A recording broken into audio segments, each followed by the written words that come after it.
नमस्कार, आप देख रहे हैं पोल खोल पोस्ट और मैं हूं राजू गुप्ता। इस समय हम मौजूद हैं सीधी जिले के सिहावन विधानसभा क्षेत्र पर। ये गृहग्राम सुपेला कहला जाता है। पूर्व मंत्री स्वर्गीय इंद्रजीत पटेल जी का गृहग्राम है। उन्हीं के पुत्र कमलेश्वर पटेल जो कांग्रेस में पंचायत एवं ग्रामीण विकास मंत्री रहा करते थे। 14 महीने उनकी सरकार चली। सरकार गिरने के बाद में अब वो सिहावल के विधायक रह गए हैं। हम उनसे जानने का प्रयास करेंगे क्योंकि लॉकडाउन 1, 2 और 3 के बीच में कोई भी चर्चा उनसे नहीं हो पाई, कोई भी वार्तालाप उनसे 1 to 1 नहीं हो पाया। कोरोना संबंधित के लिए उन्हें पाया क्योंकि उसी समय पर ही सरकार का परिवर्तन हो गया था। और जिस प्रकार से जैसे ही कोरोना का संक्रमण अपने मध्य प्रदेश में आया तो दिग्विजय इनका ज्योतिरादित्य सिंधिया जी का कांग्रेस को छोड़कर और बीजेपी में चला जाना, फिर उठापटक के बीच में बीजेपी ने अपनी सत्ता हासिल कर ली और कांग्रेस जो है सत्ता से विहीन हो चुकी। उस बीच में मंत्री पद भी इनका चला गया। उसके बाद इनसे वार्तालाप नहीं हो पाई क्योंकि भोपाल में ही रह गए। इसी बीच में लॉकडाउन भी लग गया, लॉकडाउन 2 लग गया, 3 लग गई। कंडीशन आज की ये हो गई है कि जो हमारा ज़िला ग्रीन जोन पर था आज वो रेड जोन की कैटेगरी पर आ चुका है। जैसा ही हमने भी आपको लेटेस्ट न्यूज़ दिखाया था आपको कि कोरोना की संख्या हमारे ज़िले में जिस प्रकार से बढ़ रही है। संख्या पहले 1 थी जो कोलूडीह में आई थी, कमरजी थाना अंतर्गत में, और आज सुबेरे सूचना मिलती है कि 3 और मरीज़ जो हैं वो कोरोना पॉजिटिव पाए गए हैं। और जिसकी पुष्टि जो अभी कुछ देर पहले PRO द्वारा जो है जनसंपर्क विभाग और स्वास्थ्य विभाग द्वारा जारी किया गया खबर की हमारी पुष्टि हो गई। जो हमने सूत्रों से जानकारी मिली थी उसकी पुष्टि भी हो गई। यानी अब ज़िले की संख्या कुल हो गई है 4। बहुत ही कठिन है क्योंकि इसलिए मैं कहना चाहता हूं कि ग्रामीण क्षेत्रों में अगर कोरोना का वायरस फैल रहा है तो ये चिंता का विषय है क्योंकि अब इसको संभाल पाना बहुत ही मुश्किल है। छोटा ज़िला जो है, सीधी जिला बहुत छोटा सा एरिया होता है, लेकिन आज कहीं ना कहीं पे प्रदेश से पलायन करके लोग घर की ओर आ रहे हैं। और ये जो कोरोना है, अज्ञात बीमारी इसको कहते हैं कोरोना वायरस, ये संक्रमण की तरह फैल रहा है और हमारे ज़िले में प्रवेश कर चुका है। संख्या हो चुकी है 4। ये बड़ी दयनीय कंडीशन है। इस विषय पर हम अभी कुछ देर में जुड़ेंगे पूर्व कांग्रेस के पंचायत एवं ग्रामीण विकास मंत्री कमलेश्वर पटेल जी से। एक एक पहलू पर इनसे बात करेंगे, जानने का प्रयास करेंगे कि कहाँ पे कमी रहेगी, प्रशासन की कहाँ पे चूक रह गई, केंद्र की क्या योजनाएं जो बनाई गई है तो केंद्र की योजनाओं पर भी सवाल करेंगे, उनका जवाब जानना चाहेंगे। उसके बाद प्रदेश पर भी आएंगे और अपने ज़िले पर भी आएंगे, उनके विधानसभा क्षेत्र पर भी आएंगे। एक एक पहलू पर उनसे बात करने का प्रयास करेंगे। अभी कुछ देर बाद हमारे साथ में जुड़ेंगे पूर्व पंचायत एवं ग्रामीण विकास मंत्री कमलेश्वर पटेल, वर्तमान सिहावल विधायक। मौजूद हैं कांग्रेस के पूर्व पंचायत एवं ग्रामीण विकास मंत्री कमलेश्वर पटेल जी जो वर्तमान में सिहावल विधानसभा के विधायक भी हैं। काफ़ी दिन बाद चर्चा का विषय आया कि चर्चा के विषय पर करें। जैसे ही कोरोना ने दस्तक दी उसी बीच में 14 महीने की सरकार रही कांग्रेस की। उसके बाद फिर बीजेपी की सरकार आ गई और इस बीच में चर्चा का विषय भी नहीं बन पाया, रूबरू नहीं हो पाए। लॉकडाउन लगने के विषय पर जैसे विधायक जी, लॉकडाउन लगाने के लिए कितना कारगर मानते हैं जो केंद्र ने लॉकडाउन लागू किया कोरोना के लिए, इस आप कितना मानते हैं सक्सेसफुल कि इनको लगाना चाहिए था? पहला सवाल। पहली बात तो बिना सोचे समझे निर्णय लिया और आज देख रहे हैं कितनी भयावह स्थिति है। इस लॉकडाउन की वजह से हमारे देश की जनता को कितनी तकलीफ़ झेलनी पड़ी है। मोदी जी तो प्रकट होते हैं, प्रकट होने के बाद अपने मन की बात कहने के बाद नदारद हो जाते हैं और इतने गैर जिम्मेदार प्रधानमंत्री हम अपने देश में पहली बार देख रहे हैं कि लगातार प्रदेश की, देश की जनता को गुमराह करने का काम कर रहे हैं। ताली पिटवाते हैं, थाली पिटवाते हैं, पर क्या उससे बीमारी रुक गई? पहली बात तो लॉकडाउन उन्होंने जब किया बिना सोचे समझे किया, जब करना था तब किया नहीं। बहुत देर से उन्होंने शुरुआत की। जब हमारे नेता आदरणीय राहुल गांधी जी ने बहुत पहले उनको आगाह कर दिया था कि इस तरह के हालात भारत देश में भी पैदा होंगे, दूसरे देशों में इस पे काम शुरू हो गया है कोरोना को लेके, पर तब तो भारतीय जनता पार्टी के नेताओं को हंसी मजाक लग रहा था, डरोना कोई बोलता था कि कांग्रेस के नेता भगवान हो गए। तो ये लोग हम कह सकते हैं कि भारतीय जनता पार्टी के जो नेता है, जो इनके लोग हैं, ये बड़े गैर जिम्मेदार हैं। और ये जो लॉकडाउन किया, ये लॉकडाउन करने की बजाय जो विदेश से लोग आ रहे थे उन पे काम करने की ज़रूरत थी। अगर उन पे काम करते और वहीं तक उनको क्वारंटाइन करते, जितने इंटरनेशनल एयरपोर्ट्स थे, सारे होटल्स को हायर कर लेना था, उनके ठहरने की लोगों की व्यवस्था करते, हॉस्पिटल्स के लिए इक्विपमेंट्स वगैरह, इससे रिलेटेड किट वगैरह अवेलेबल कराते, तो इन सब चीज़ों पे काम करने की बजाय पूरे देश को कटघरे में खड़ा करने का काम किया। पूरे देश की अर्थव्यवस्था को चौपट करने का काम देश के प्रधानमंत्री मोदी ने, भारतीय जनता पार्टी के केंद्र और मध्य प्रदेश में सरकार बनाने के लिए ये लोग पूरे देश की जनता के साथ खिलवाड़ करते रहे। और जो हम बार बार बोल रहे हैं, गैर जिम्मेदाराना काम किया इन लोगों ने, हमारी संवैधानिक व्यवस्था को ताक पे रखा। और दूसरी तरफ इन लोगों ने पूरे देश की जनता को कटघरे में खड़ा करने का काम किया। आज अगर मध्य प्रदेश की बात करें, मध्य प्रदेश में अगर ऐसी भयावह स्थिति जो बन रही है, इसके लिए पूरी तरह से जिम्मेदार मुख्यमंत्री शिवराज सिंह चौहान और देश के प्रधानमंत्री और भारतीय जनता पार्टी के नेता हैं। अगर जब हमारे नेताओं ने आगाह किया था, हम लोगों ने जब बात की थी, अगर उस समय ये लोग सजग हो गए होते और इस पे नहीं पड़ते और मध्य प्रदेश की सरकार को अपदस्थ करने की कोशिश नहीं करते, यहाँ की व्यवस्था को दुरुस्त करने की कोशिश करते और साथ ही साथ जो एक विपक्ष की भूमिका होती है उसमें सलाह मशविरा करते, आज मुख्यमंत्री जी मध्य प्रदेश के बड़ा सलाह मशविरा कर रहे हैं विपक्षी नेताओं से। मतलब सीधे ये कहना आपका आरोप है कि मध्य प्रदेश में सरकार बनाने के लिए ही लॉकडाउन का जो समय सीमा थी उसको रोका गया और वो फैसला पहले नहीं लिया। 100% मेरा ये आरोप है और इसकी वजह से पूरे देश को कटघरे में खड़ा किया। पूरे देश की जनता आज देखिए कितने लोग इस महामारी से तो नहीं मरे, पर लॉकडाउन की वजह से पैदल चलते हुए कई लोग मर गए, कई लोग भूख से मर गए, कई लोग आप देखिए किस तरह से अनाथों की तरह सड़कों पे भटक रहे हैं गरीब। और इस देश के प्रधानमंत्री मन की बात कहने आते हैं पर कभी मजदूरों के बारे में एक भी शब्द नहीं बोलते हैं। बड़े बड़े पैकेज की बात करते हैं पर वो पैकेज कहीं दिखाई नहीं देता।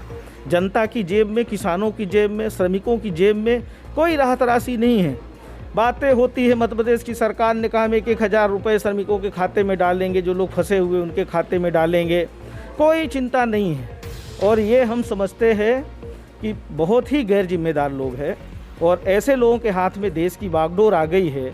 और आप देखिए जब से आए हैं तो लगातार देश की जनता को गुमराह कर रहे हैं। 15 लाख खाते में डालने की बात कहे, काला धन लाने की बात किए, आज जब ग्राम स्वराज की बात कर रहे हैं आज बात कर रहे हैं कि उद्योग धंधे गांव-गांव में स्थापित हो, ग्रामीण स्तर पे स्थापित हो। अभी जो मोदी जी का वर्जन आ रहा है, FDI किसने लागू किया? विदेशियों को किसने आमंत्रित किया रोजगार के लिए भारत देश में? किसने, कौन लोग हैं? यही लोग हैं। तो इनका समय समय पे अपना स्टेप बदलते रहते हैं पर अंजाम तक नहीं ले जाते। किसी भी बात को जनता के हित में निर्णय लेने का काम नहीं करते हैं। और लगातार आज आप देखिए किसान किस स्थिति में है किसानों के लिए कोई राहत पैकेज नहीं, कोई व्यवस्था नहीं।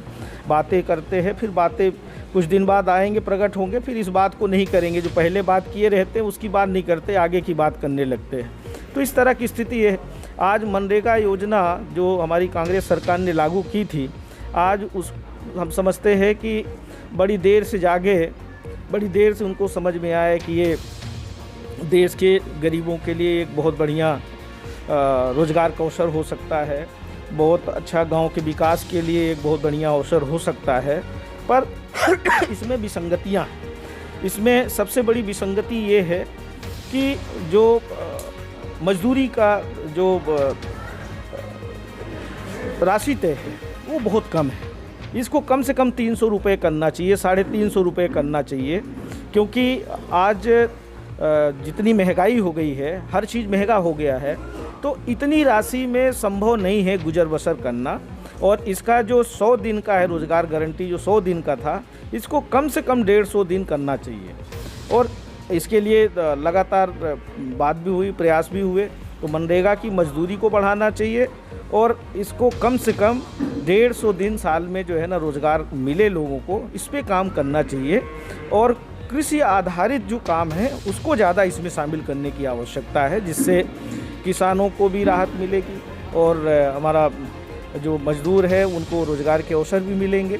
आपको मध्य प्रदेश में एक बहुत बड़ी जिम्मेदारी मिली थी, पंचायत एवं ग्रामीण विकास मंत्री का एक बहुत बड़ा पद होता है जिसका निर्वहन भी आप कर रहे थे। तो इस बीच में सीधे 14 महीने आपको मौका मिला, 14 महीने के बाद फिर आपको ये हुआ।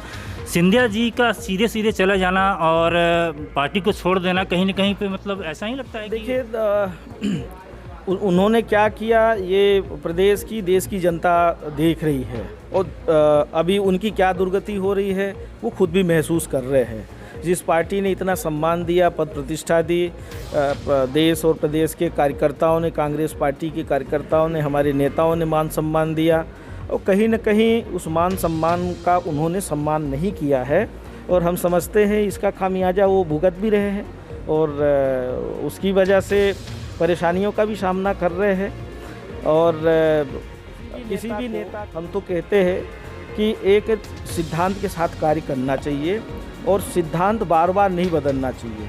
कांग्रेस पार्टी एक विचारधारा वाली पार्टी है और ऐसी विचारधारा जहां सबके लिए जगह है, गरीब हो, अमीर हो, छोटा हो, बड़ा हो, किसी भी जात बिरादरी का हो, किसी भी धर्म का हो, सबके लिए सम्मान है, सबके लिए जगह है।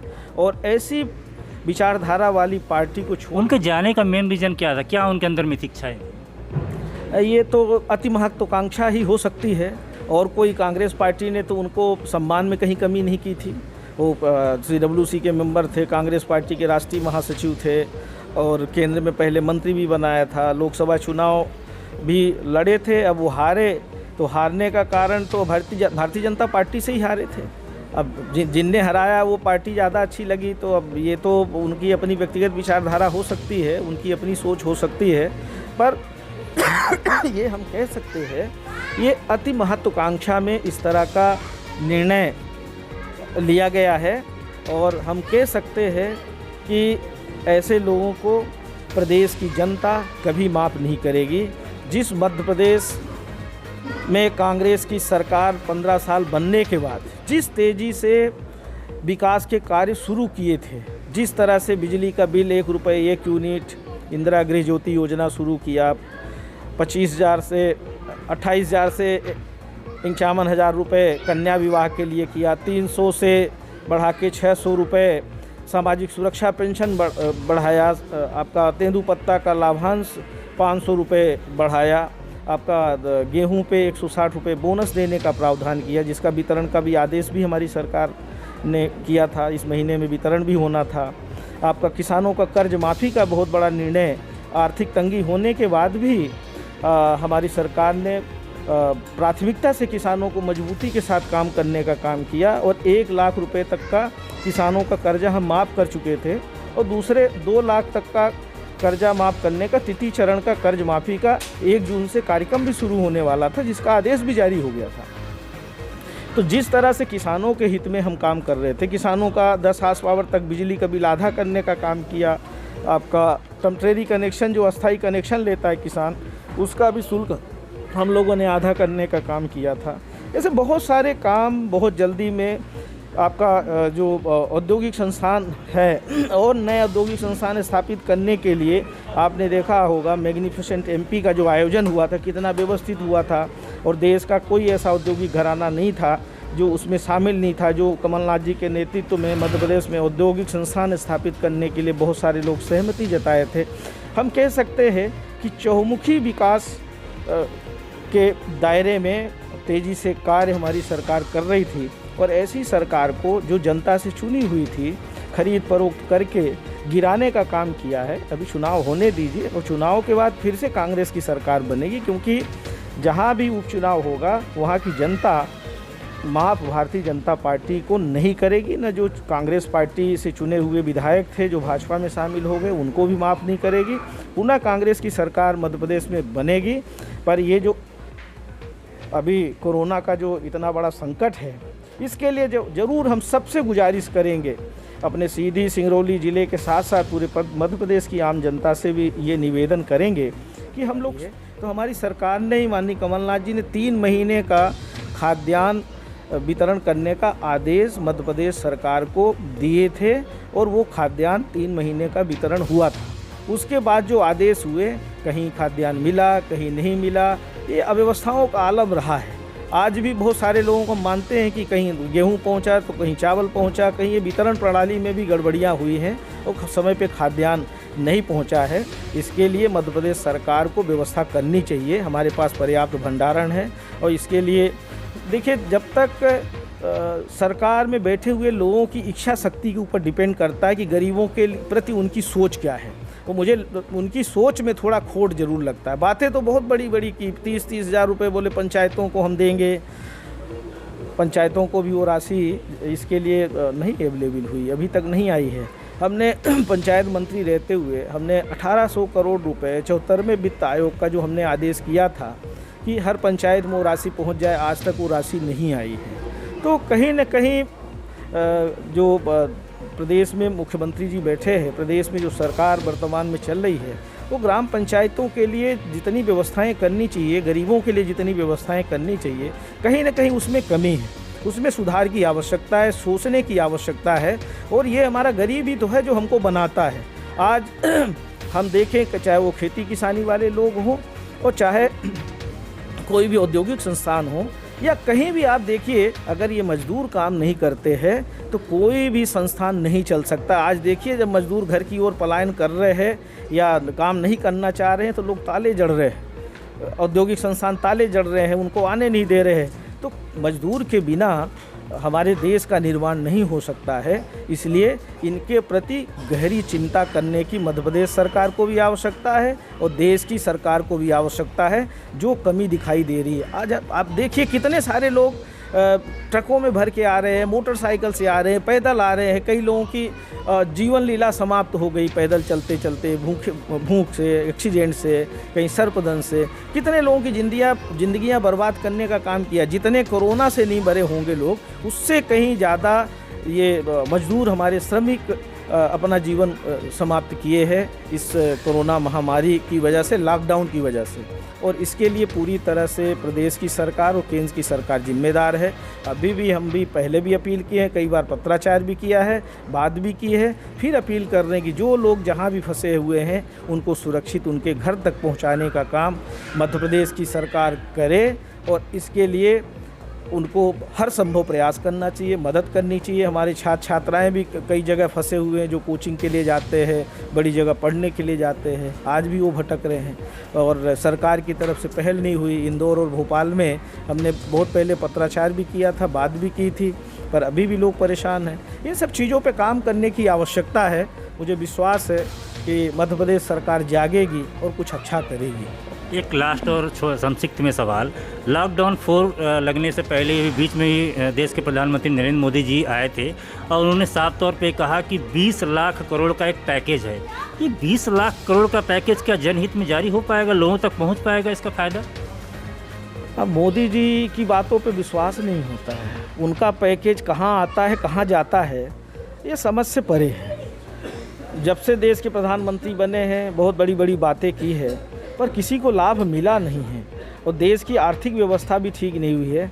आज चाहे वो छोटे छोटे उद्यमी हों, चाहे दुकानदार हो, चाहे किसान हो, चाहे श्रमिक वर्ग हो, कोई खुशहाल नहीं है। और अगर ऐसा उनका पैकेज देश की जनता के हित में होता तो स्वाभाविक रूप से खुशहाली होती। छलने का काम किया है, आते हैं और वही चीज़ें जो बजट में पहले से प्रावधान किया हुआ है, जो अनाउंस किया हुआ है, उन्हीं को घुमा फिरा के प्रेजेंट कर देते हैं। अब देश की जनता, हम समझते हैं कि इनके बातों को समझने लगी है और इनके छल का हम जो इन्होंने बोला है लोगों को लगे ना, उनको मिले। अभी तक तो कुछ मिला नहीं, अभी तक तो उनको ठगने का काम किया है और ये ठगवा बिगवा से जो है ना देश हमारा परेशान हो गया है। ये ठग विद्या में बहुत माहिर है, चाहे मध्य प्रदेश के मुख्यमंत्री जी हों, चाहे देश के प्रधानमंत्री जी हों। बातें बहुत बड़ी बड़ी करते हैं और रिश्ते ऐसे जोड़ते हैं। कहते थे हम गरीबों को जो हवाई चप्पल पहनते हैं उनको हम हवाई जहाज़ में घुमाएंगे, हम चाहते हैं वो हवाई जहाज़ में घूमें। इनके भाषण तो सुनो आप, आज देखो क्या हो रहा है हवाई चप्पल पहनने वालों का, और हवाई जहाज़ से कौन आ रहे हैं? उनके लिए विशेष पैकेज, विशेष व्यवस्थाएं हो रही है। और यही गरीब मजदूर पैसे दे दे के अपने घर आए हैं। तो देखो, इनकी बातों में विश्वास नहीं होता है। तो देखिए, ईश्वर करे कि सद्बुद्धि दे। और हमारे देश में जो अव्यवस्थाएं हैं, जिस तरह से गरीब मजदूर, किसान और छोटे छोटे उद्यमी, बेरोजगार लोग जिस तरह से परेशान हुए हैं, और जिस तरह से आर्थिक व्यवस्था हमारी चौपट हुई है, फिर पटरी पे आए, फिर हमारे यहाँ खुशहाली आए और एक कोरोना महामारी से हम सारे लोग मिलके लड़ें।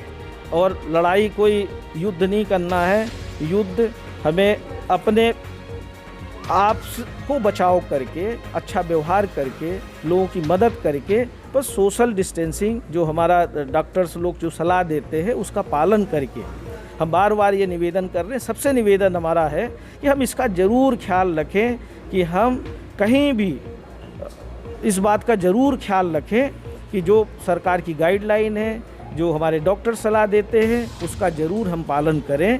क्योंकि ये जो महामारी है, जो बीमारी है, इसका कोई उपचार नहीं है। और इसका उपचार सबसे बड़ा यही है कि हम लोग आपस में अच्छे से एक दूसरे से मिलें, पर मिलते समय इस बात का ज़रूर ध्यान रखें कि हम दूरी बना के रखें। और इसमें जो हमारे देसी दवाई है, काढ़ा वगैरह है, तो हमारे यहाँ पहले भी होता था तल्फा काढ़ा, ये सारी चीज़ें जो देसी दवाई है, इसका भी हम लोग उपयोग करें। और ज़्यादा से ज़्यादा अपना खान पान में भी परहेज़ करें, अच्छा भोजन भी लें। ये ज़रूर दुख होता है कि गरीबों के पास जो होना चाहिए वो नहीं है। उसके लिए हम जो समाज सेवी लोग हैं, जितना जहाँ हो सकता है पता चले कि फला व्यक्ति के यहाँ परेशानी है, उसके लिए भी हम लोग थोड़ा थोड़ा सब कोई आगे आएँ। सभी से हमारा निवेदन है, चाहे किसान भाई हो, चाहे जो भी सक्षम लोग हैं, और बहुत लोग अच्छा कर भी रहे हैं समाज सेवा के क्षेत्र में। इस बीच में बहुत सारे लोगों ने बहुत बढ़िया प्रयास किया है, अधिकारी कर्मचारियों ने भी बहुत अच्छा प्रयास किया। अपना जीवन हम कह सकते हैं कि देश की, प्रदेश की जनता के लिए न्यौछावर कर रहे हैं। बहुत सारे ऐसे लोग हैं जो हमारी सुरक्षा करते हुए, आम जनता की सुरक्षा करते हुए, चाहे वो डॉक्टर्स हो, चाहे पुलिसकर्मी हो, चाहे नर्सिंग स्टाफ हो, या अन्य जो प्रशासनिक अधिकारी हैं, सारे लोग दिन रात एक करके हमारे लिए काम कर रहे हैं। ऐसे लोगों को भी हम प्रणाम करते हैं, सलाम करते हैं, और उनका सम्मान करना हम ज़रूर ना भूलें, उनका सम्मान करें। और हम अपने अपने कर्तव्यों का, चाहे राजनीतिक लोग हैं, सब कोई अपने अपने कर्तव्यों का निर्वहन करें। हम ज़रूर इस महामारी से बहुत जल्दी सफलता पाएंगे। देखिए, साफ तौर पर विधायक जी का ये भी कहना था कि बचाव के लिए एक मात्र उपाय ये है कि सोशल डिस्टेंसिंग बना कर रखें और जो गाइडलाइंस बनाई गई है उसका पालन करें, ताकि इससे बचाव हो सके। और पूरी एक एक पहलू पर आपने हमारे प्रश्नों का उत्तर दिया। और आपको बहुत दिन, काफ़ी दिन हो चुका था कि आप चाहते भी थे कि विधायक जी सामने आएँ और कुछ न कुछ बातें जनता तक में रखें। पूरी एक एक पहलू पर उन्होंने रखा। बहुत बहुत धन्यवाद आपका हमारे साथ बने रहने के लिए और अपना अमूल्य समय देने के लिए। तो आप थे पंचायत एवं ग्रामीण विकास मंत्री मध्य प्रदेश के पूर्व और सिहाबल के वर्तमान विधायक। और हम आगे ही कोरोना से लेटेस्ट न्यूज़ आपको देते रहेंगे, तो बने रहें हमारे साथ। मैं जिला से राजू गुप्ता, कैमरामैन राज बहौर के साथ। और हाँ, हमारे चैनल को सब्सक्राइब करें, घंटी का बटन दबाना ना भूलें, जिससे नई अपडेट आपको समय समय पर मिल सके।